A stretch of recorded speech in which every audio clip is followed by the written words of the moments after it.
Hoy estoy con mi colega señor Sankaré para que repasemos un poco el programa del año escolar y también hablar de lo que deben hacer los alumnos el día del examen del bachillerato, lo que hay que hacer, lo que hay que evitar. Por eso yo me presento, yo soy señor Tin o Martín, profesor de español en el Liceo de Fiselmbadan. Estoy con mi compañero, como lo he dicho, mi colega, señor Sankaré, a quien yo voy a dar la palabra para que se presente. Señor, tienes la palabra para presentarte. Bien, bien, gracias a todos. Gracias a mi colega señor Tin. Nosotros estamos hoy aquí para hacer un repaso general sobre los diferentes temas del programa y después decir a los alumnos lo que hay que hacer el día del examen para lograr su bachillerato sin problemas y lo que hay que evitar. Bien, sin perder tiempo, vamos al grano. Y se sabe que en español, sobre todo en tocante al programa de la clase de terminal, hay muchos temas. Hay muchos temas. Hay el tema de la guerra civil española, hay el tema del autonomismo y del separatismo en España, hay el tema de la picaresca, de la obra picaresca. Se sabe que este año es un año un poco particular porque después de la pandemia de coronavirus, hay ciertos temas del programa que el Ministerio de la Educación ha quitado. Por eso los alumnos no van a tener el mismo número de textos que suelen tener, sobre todo en la prueba oral del primer turno. Entonces, por eso, primeramente vamos a hablar de la Guerra Civil Española, del tema de la Guerra Civil Española. Muchas veces se suele decir a los alumnos, a nuestros alumnos, nuestros candidatos, que la Guerra Civil Española empezó en 1936 y terminó en 1939. Entonces fueron 3 años de guerra, 3 años de guerra en la que España sufre mucho. En estos años de guerra, durante estos años de guerra, España sufre mucho, sufre problemas problemas económicos, también la guerra ocasionó muchas muertes, muchas personas perdieron su vida durante la Guerra Civil Española y son cosas importantes, fundamentales para que el alumno las sepan. Bien, entonces, el alumno primero debe captar que la fecha del principio de la Guerra Civil Española es una información capital. En segundo, el alumno debe saber los dos bandos que se enfrentaron durante la Guerra Civil Española. Y hablando de bandos, hay que comprender los grupos que se enfrentaron. Primero hay el grupo de los nacionalistas, es decir, el partido del presidente de aquel entonces, y se sabe que el presidente de aquel entonces, durante la Guerra Civil Española, sobre todo hablando de los nacionalistas, fue Francisco Franco. Francisco Franco fue considerado como un dictador porque con su régimen hubo muchas muertes durante la Guerra Civil Española. Francisco Franco fue el líder o el dictador del Partido Nacionalista. Ahora hubo también el otro grupo que solemos llamar el grupo de los republicanos. Los republicanos, y hay ciertas personas que consideran que los republicanos eran rebeldes, es decir, que eran personas que se rebelaban contra el régimen de Francisco Franco. El alumno también debe captar los dos grupos que se enfrentaron durante la Guerra Civil Española, después de captar que la fecha de la Guerra Civil Española fue 1936 y terminó en 1939. Bien, era una guerra con muchas consecuencias humanas, porque muchas personas perdieron su vida durante esta guerra. También hubo muchas pérdidas materiales. Se sabe que cuando hay una guerra hay las bombas. Los militares lanzan bombas. Y con las bombas muchas personas perdieron su vida. También forma parte de las consecuencias de la Guerra Civil Española. Ahora, después de la Guerra Civil Española, hubo problemas. ¿Por qué hubo problemas? Porque hay dos países, o vamos a decir mejor, dos regiones en España que reclamaban su independencia después de la Guerra Civil Española, que era el País Vasco y Cataluña. Entonces, para no entrar rápidamente en este tema, que va a entrarnos en el tema del autonomismo y separatismo en España, es decir, las dos regiones que reclaman su independencia, voy a dejar la palabra a mi colega, a mi amigo, señor Tin, para que añada un poquito. Gracias. Gracias, señor, por las explicaciones. Lo que tengo que añadir es que la guerra tiene dos principales causas, las causas lejanas y la causa inmediata. Para las causas lejanas se puede decir que comenzaron en 1931 con la Segunda República, y durante esta Segunda República se tomaron medidas como el reparto de la tierra a los campesinos, como la despolitización del ejército, una política anticlerical. Hay también durante estas políticas, entre otras.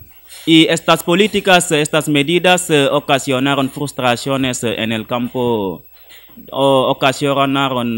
frustraciones, lo que hace que en España hay dos bandos.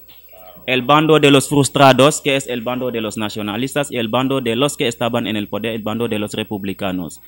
Y estos bandos tenían también aliados, y los aliados del bando nacionalista eran los italianos, los alemanes, y los otros del bando republicano, había Francia y otros.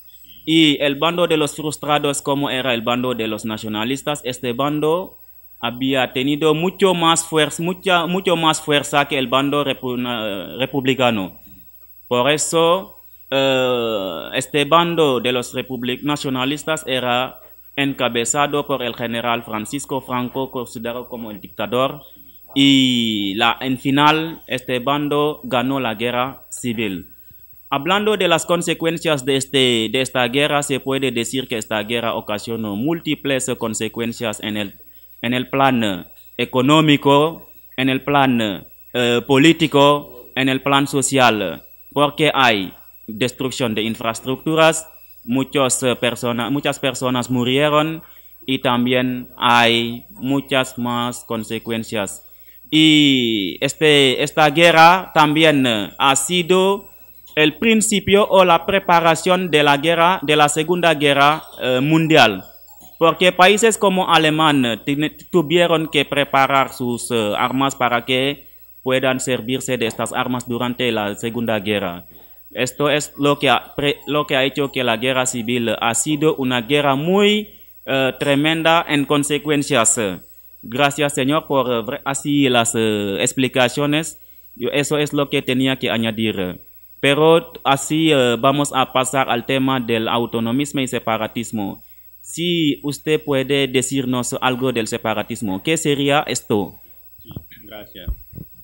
Bien, candidatos del bachillerato, porque nuestra ponencia se dirige más a ustedes o a vosotros, candidatos del bachillerato. Bien, se sabe que en clase, con los diferentes profesores que tenemos, todos los profesores han hecho por lo menos un tema sobre los diferentes temas. Bien, y hablando del autonomismo y del separatismo en España, como lo indica la palabra, autonomismo, separatismo. De la palabra separatismo tenemos el verbo separarse. ¿Qué quiere decir? Simplemente, en un vocabulario que casi todos los alumnos puedan entender, en España hay dos regiones, perdón. Cataluña, para los alumnos que no saben Cataluña es la región donde está el equipo de fútbol muy famoso que se llama Barcelona. está en la región que se llama Cataluña. Y también tenemos el País Vasco, que son dos regiones que reclaman su independencia desde hace mucho tiempo. Pero el gobierno central, es decir, la capital, Madrid, el gobierno central está en la capital, Madrid, no quiere acordar o otorgar esta independencia a estos dos países. ¿Por qué? Porque Cataluña, económicamente hablando, es una región muy rica, una región muy codiciada por los turistas. Hay mucho turismo en Cataluña. Por eso es una región muy rica desde el punto de vista económico, desde el punto de vista, vamos a decir, político. Por eso, Cataluña no estará, podemos decirlo así, no estará nunca independiente. Sí, depende del gobierno central que está en Madrid. Y aún hace unos años, hay el mayor representante, vamos a decir, de Cataluña, que se llama Carles Puigdemont, hace 2 o 3 años, que dijo que Cataluña está independiente. Y este dirigente del partido político en Cataluña fue encarcelado porque reclama la independencia de Cataluña como país libre y democrático. Entonces, hablando del autonomismo y del separatismo en España, de una manera global, es lo que deben captar los alumnos. Otra cosa es que en Cataluña es una región, lo he dicho aquí, es una región muy turística, es una región muy bien situada desde un punto de vista geográfico, y todas estas aptitudes, o vamos a decir, todas estas ventajas hace que el gobierno central que está en Madrid nunca acordara a Cataluña la independencia. Ahora, si tienes algo que agregar, lo puedes hacer porque no se está. Gracias, señor Sankare. Lo que voy a añadir es que yo voy a ir del punto de vista de las lenguas oficiales. Como en España hay 4 lenguas oficiales, hay la lengua del todo el país español, que se llama el castellano. Hay también lo que se llama el gallego, que se habla en Galicia. Hay el catalán, que se habla en Cataluña. Y el vasco, que se habla en el País Vasco.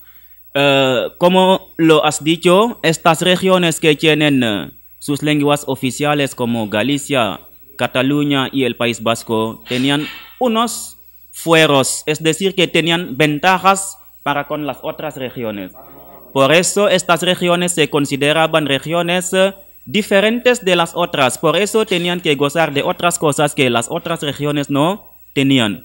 Por eso, en principio, la región de Cataluña reivindicaba su autonomismo, es decir, una libertad desde el punto de vista económico, porque, como lo has dicho, es una región desde el punto de vista muy rica, muy desarrollada industrialmente.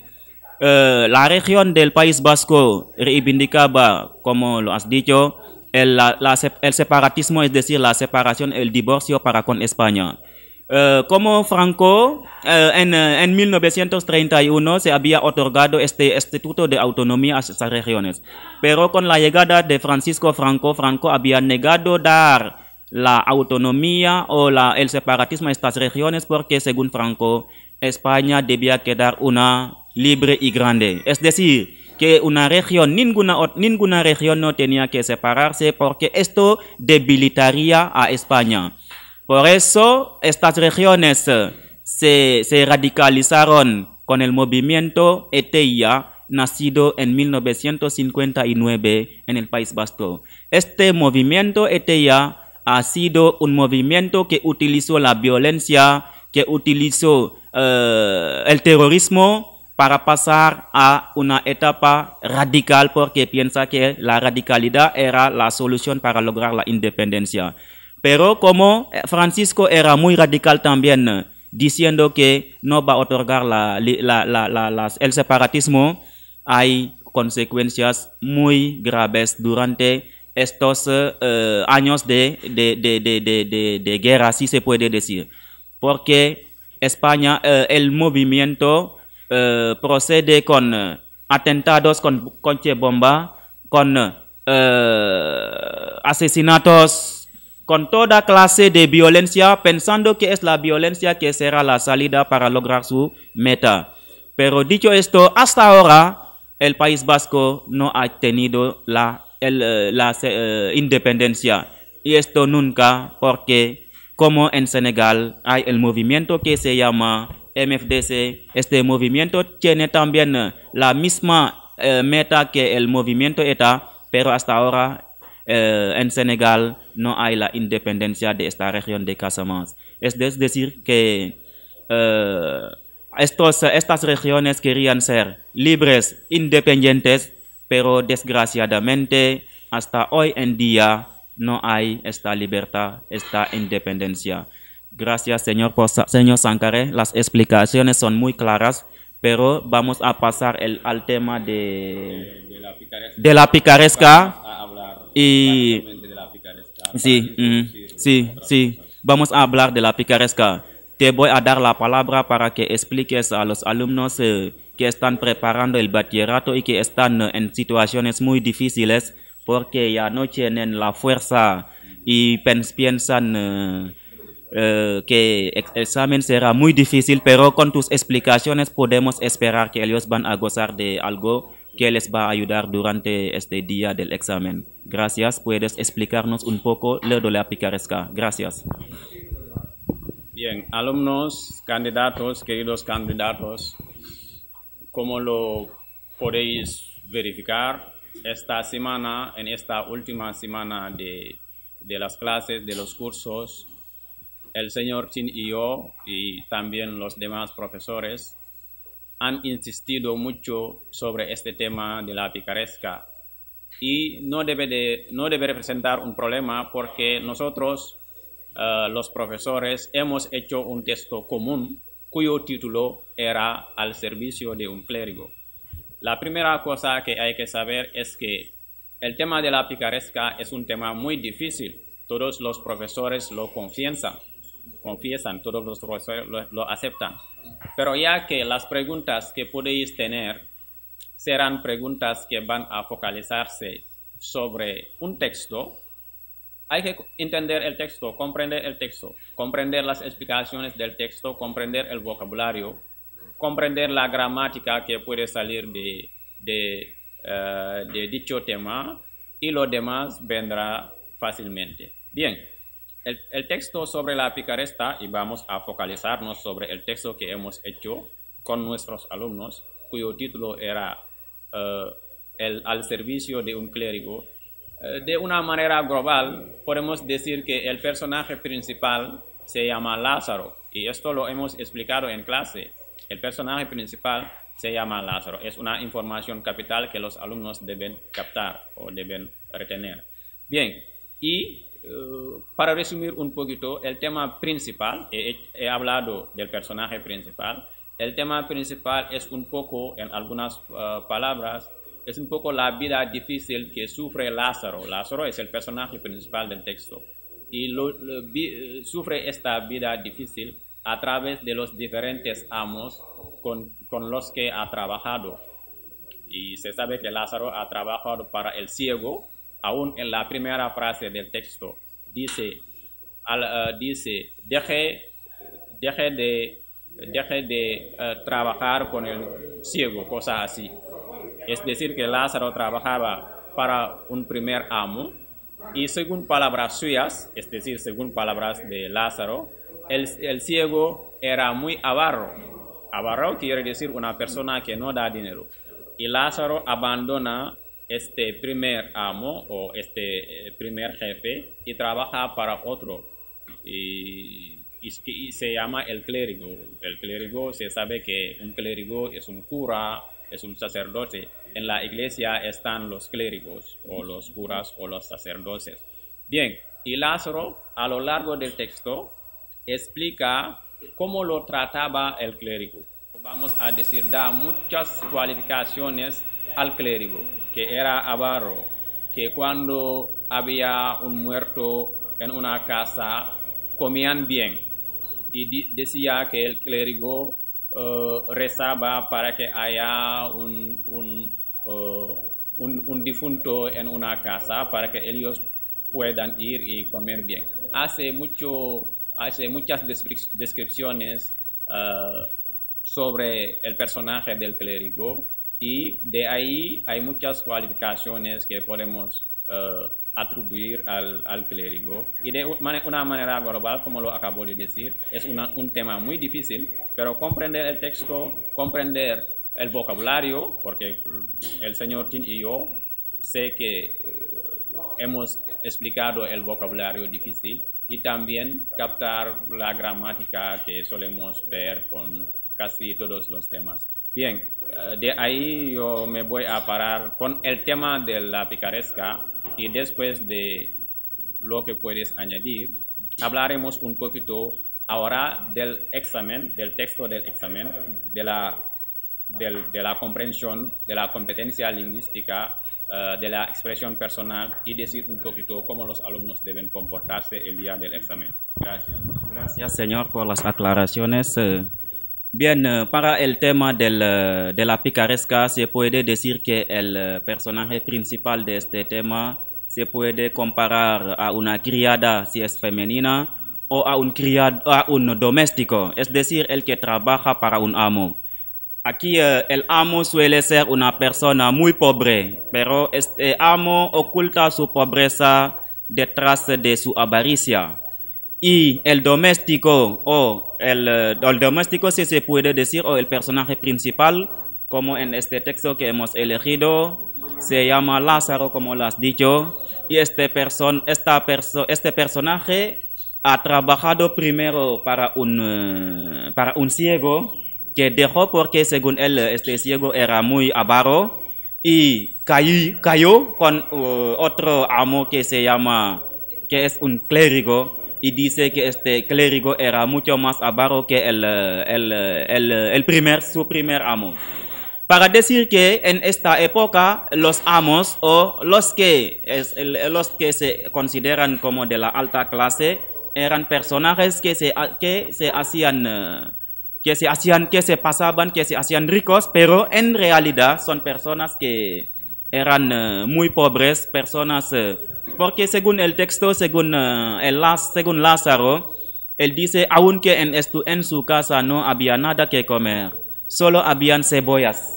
Y cebollas que el clérigo había contado, y que a Lázaro solo tenía una cebolla para 4 días. Es decir que esto demuestra la avaricia o la pobreza. Y dice también que el sacerdote, el clérigo, cuando venía de la iglesia le daban pedazos de pan que quedaban de la mesa para expresar la pobreza, para expresar la miseria en la cual ellos vivían. Es decir que en este texto se puede decir que este texto habla de un doméstico que trabaja para personas que son muy pobres, pero que ocultan su pobreza detrás de la avaricia. Y para salir de esta situación, Lázaro juega con su astucia. Es decir que hay en un párrafo donde dice que Dios me perdone, pero si no era Dios y mi saber, yo iba a morir. Es decir que él usaba de su astucia para sobrevivir.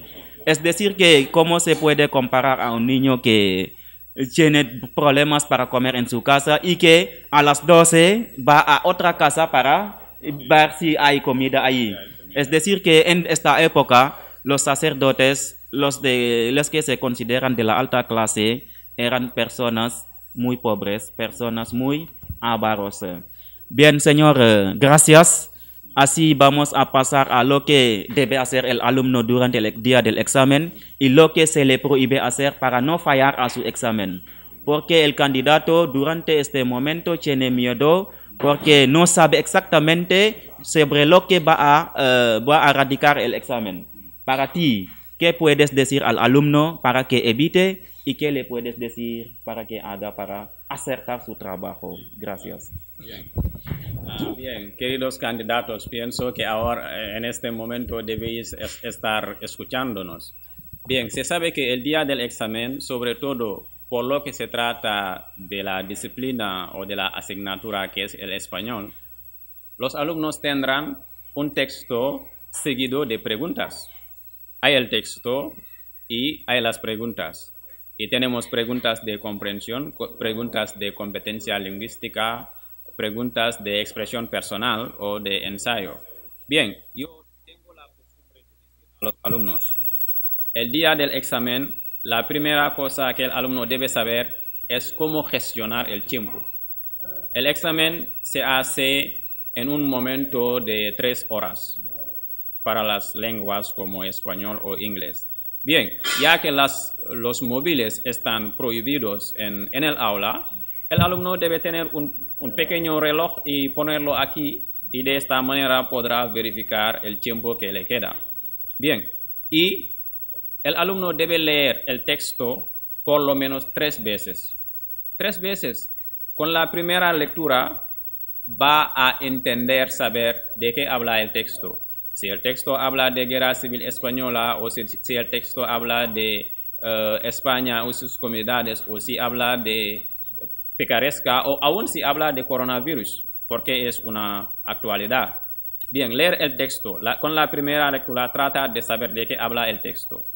Y con la segunda lectura, empezar a tomar apuntes en el borrador. Puede leer párrafo por párrafo. Este párrafo habla de tal tema o de tal problema. Yo pongo aquí en el borrador. Y después con la tercera lectura, tratará de ver las informaciones que ha olvidado al leer el texto y las puede añadir en el borrador. Bien, esto es la presentación, porque si el alumno no entiende el texto, le será muy difícil contestar correctamente a las preguntas. Después de la lectura, vendrá las 3 partes: comprensión, competencia lingüística, ensayo, etc. Bien, yo tengo la costumbre de decir a los alumnos, las preguntas de comprensión hay que contestarlas como están escritas. Por ejemplo, si el texto dice cuáles son los personajes principales del texto, por ejemplo, si el texto lo dice, el alumno debe contestar a la pregunta diciendo los personajes principales del texto son, y no copiar el texto directamente. El resultado será una mala nota. Y así sucesivamente. Bien, hablando del ensayo, de la expresión personal, sobre todo, los alumnos suelen copiar las frases del texto. Como lo indica la consigna, expresión personal. Expresión personal quiere decir que el alumno da su punto de vista. Si el alumno copia el texto, no ha dado su punto de vista. Ha hecho lo que quiere. Y muchas veces el resultado de un alumno que copia las frases del texto como expresión personal o como ensayo es una mala nota. Entonces, yo digo a los candidatos, cuidado, cuidado. Y hay que hacer un buen ensayo, porque el ensayo es la única pregunta que se nota sobre 6 puntos. Las demás preguntas no se notan sobre 6 puntos. ¿Qué quiere decir? Quiere decir, y no es imposible, un alumno que hace un buen ensayo puede tener 5 sobre 6. Si se las arregla con la competencia lingüística o con la comprensión, fácilmente puede tener 16 o 15 o 14. De una manera global, es lo que puedo decir sobre cómo hacer su tarea el día del examen. Y también tener mucho cuidado, hacer una buena presentación, porque una copia con la que el alumno hace muchos rasgos, ensucia la copia, utilizan mucho lo que llamamos blanco. El corrector puede decir que este alumno no estaba seguro del trabajo que hacía. Bueno, te dejo la pregunta, la palabra. Si tienes algo que añadir, lo puedes hacer. Gracias otra vez, señor Sankare, por haber explicado un poco lo que debe hacer el alumno y lo que debe evitar. Tocante el texto, como lo has explicado, hay lo que se llama la comprensión, hay la competencia y la producción escrita, es decir, el ensayo. Para la comprensión del texto, como lo has dicho, el alumno debe leer el texto, releer el texto o leer otra vez el texto para mejor comprenderlo. Porque un texto comprendido es a medio una buena nota. Un alumno que comprende el texto, es decir, que sabe de qué se trata en este texto, y también debe prepararse para hacer una buena producción, porque la producción se refiere al tema principal del texto.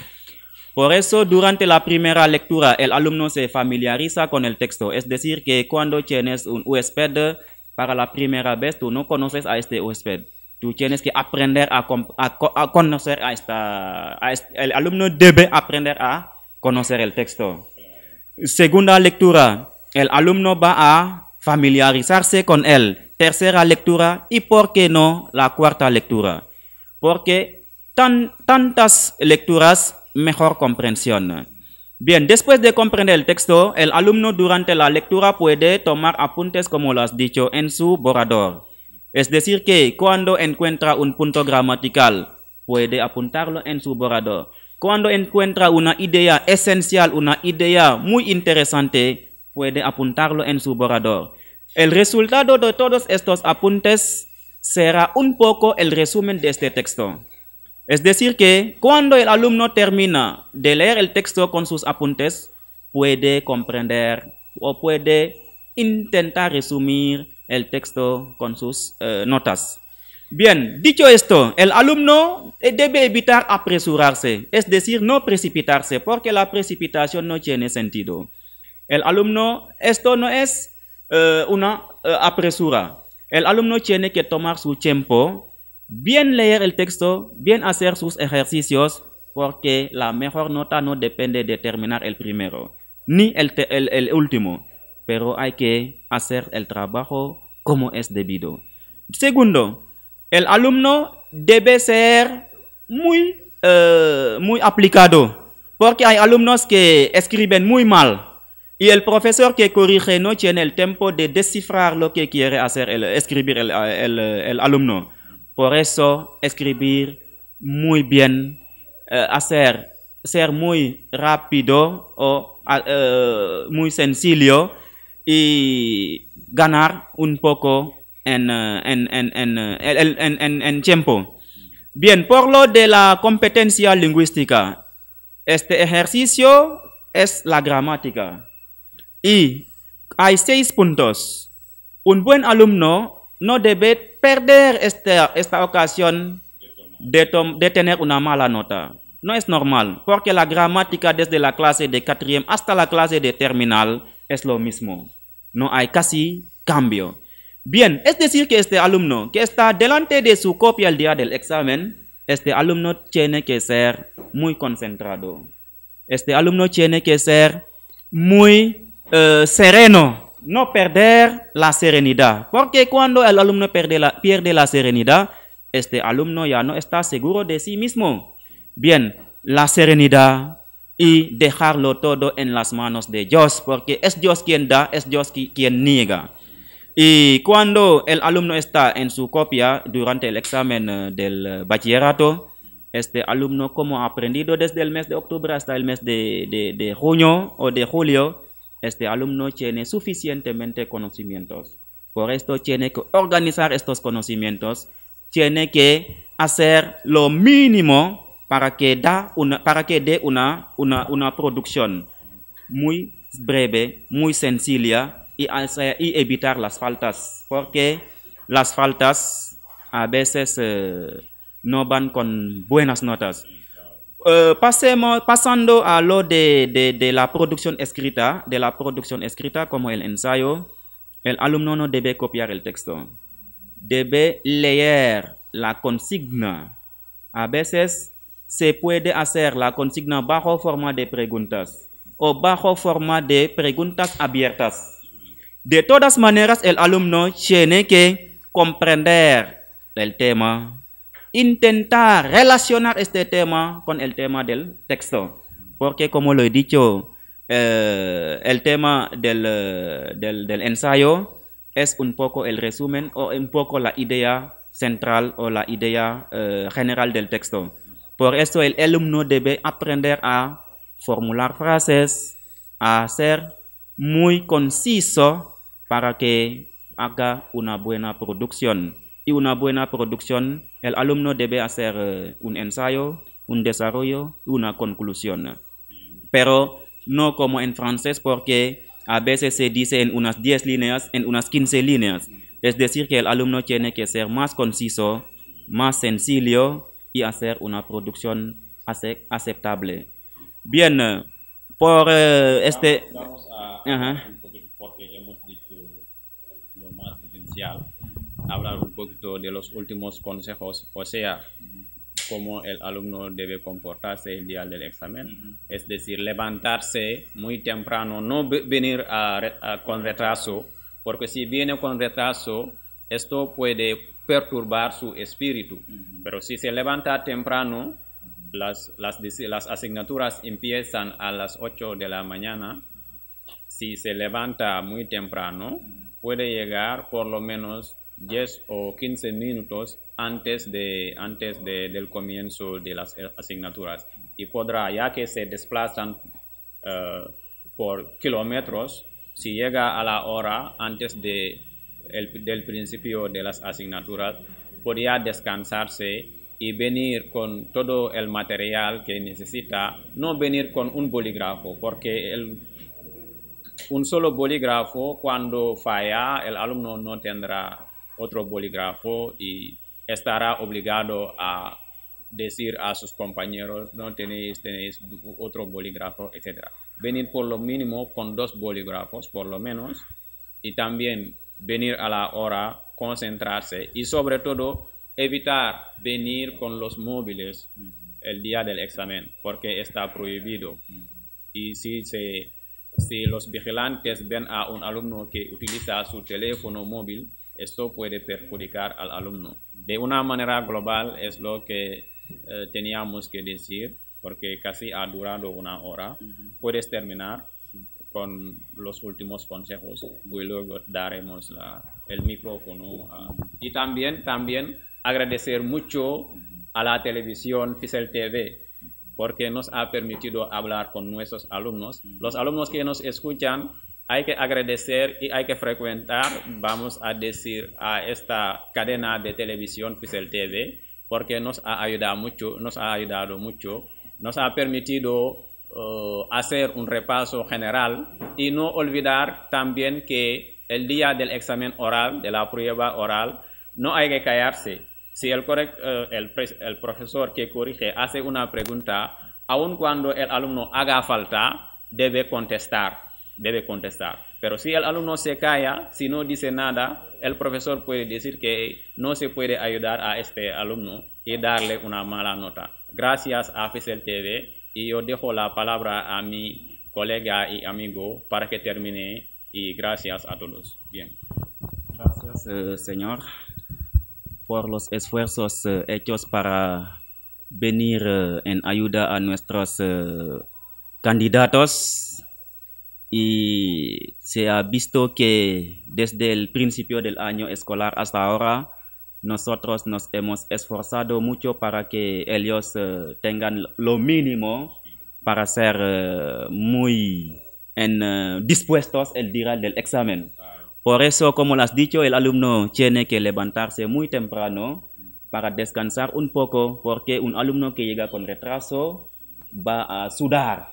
Y cuando suda en su copia, esto no significa, esto es un mal signo. Puede perjudicar. Sí, esto quiere decir que ellos tienen que levantarse muy temprano, prepararse suficientemente para ser muy dispuestos para enfrentar el examen. Y lo que quiero añadir es que para lo del coronavirus, se puede decir, yo voy a definir un poco y dar los síntomas y para terminar. Por lo del coronavirus, se puede decir que el coronavirus es una enfermedad causada por un virus que se llama coronavirus. que apareció en China, en un pueblo llamado Wuhan. El coronavirus también es considerado como una pandemia y esta pandemia también es una pandemia muy contagiosa y también muy mortal y que se manifiesta también con muchos síntomas.